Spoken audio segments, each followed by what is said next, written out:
E agora a habitual rubrica do Núcleo Regional do Norte da Liga Portuguesa contra o Cancro, e hoje para falarmos do Dia Mundial do Cancro do Pulmão, que se assinalou ontem. Hoje está connosco Bárbara Parente, que é pneumologista oncológica. Bom dia, doutora. Obrigado por estar aqui connosco. Este continua a ser, de facto, o cancro mais mortífero, não é? Porque, principalmente quando está em estados já avançados, é muito difícil tratá-lo, não é? Sim, bom dia. Efetivamente, o cancro do pulmão continua a ter uma mortalidade excessiva relativamente aos outros tipos de tumores. É por isso que eu acho que neste Dia Mundial do Cancro do Pulmão, que se passou ontem e que tanto noticiado foi pela imprensa e tanto se foi dito, há que ressalvar aqui pelo menos 3 áreas muito importantes, que é a prevenção. É por aí que nós devemos ir. Sabemos que o tabagismo, o tabaco, de facto, é um dos principais fatores. E ainda bem, fugindo agora já um bocadinho também, ontem foi anunciado pela Direção-Geral de Saúde, finalmente, como ser 2 rastreios do cancro de pulmão em Portugal, um no Porto e outro em Lisboa, em Cascais. Em Cascais. Ok, portanto, aí o diagnóstico precoce, o rastreio é fundamental. Mas quando isso não é possível, e isso foi um tema ontem altamente falado, acho que nós temos de dar uma palavra de esperança aos doentes que têm cancro do pulmão.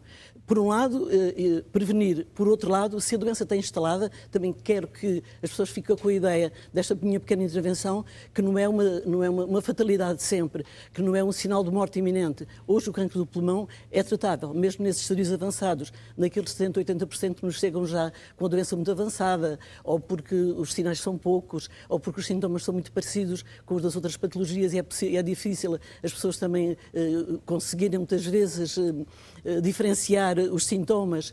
Por outro lado, também a nossa longevidade tem aumentado, e é natural também que tenham aumentado os cancros do pulmão, que, como sabe, mesmo em 2023 foi noticiado que houve um excesso de mortes como nunca havia desde 2002. E, portanto, porque nós tínhamos antigamente, a média mais ou menos situava-se de cancro pulmão à volta dos 65 anos, quando eu comecei a trabalhar nesta área, e agora anda a estar nos 73, 74 anos, porque a longevidade aumentou. Os doentes têm mais comorbilidades e, portanto, há que deixar aqui uma esperança a todos os doentes e às suas famílias que têm, de facto, cancro do pulmão, que não é uma doença mortal, é uma doença já crónica neste momento.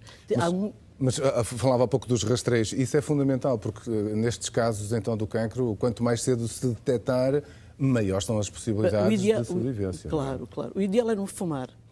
Isso é óbvio. Dado que 70% anda à volta de 70%, 80%, eu direi 70%, porque eu já tenho cerca de 30% dos doentes que nunca fumaram. Portanto, atenção a outras causas e que não são desprezíveis. Certo. E que provavelmente em rastreios futuros irão ser incluídos outros doentes de risco para além destes doentes. Depois, o rastreio é fundamental.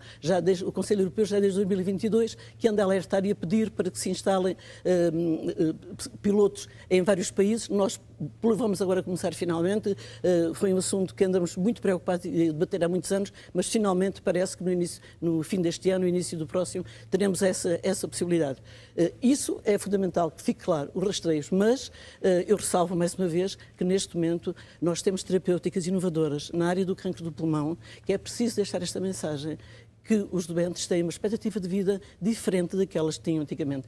Existe a chamada medicina de precisão. Pois eu ia te perguntar exatamente isso, porque aqui nestas rubricas ao longo dos sábados vamos falando exatamente sobre isso, e esses avanços têm ocorrido dessa medicina que vai à pessoa, não à doença de uma forma genérica. Exatamente. Mesmo no cancro do pulmão tem havido esses avanços. Então. Inclusivamente o cancro do pulmão foi para nós uma feliz novidade, porque é um cancro que sofre muitas mutações, até pelo próprio tabaco, porque, portanto, o tabaco provoca imensas mutações no cancro do pulmão, por cada 5 cigarros fumados há uma mutação, outros dizem que há 3 mutações, mas de facto existem muitas mutações que dão a possibilidade que haja terapêuticas dirigidas, terapêuticas target, terapêuticas-alvo, que atingem diretamente a própria célula tumoral, bloqueando-a e, portanto, fazendo com que o doente possa ter remissões e respostas muitas vezes completas, outras vezes não completas, mas que dá a oportunidade de viver muitos anos.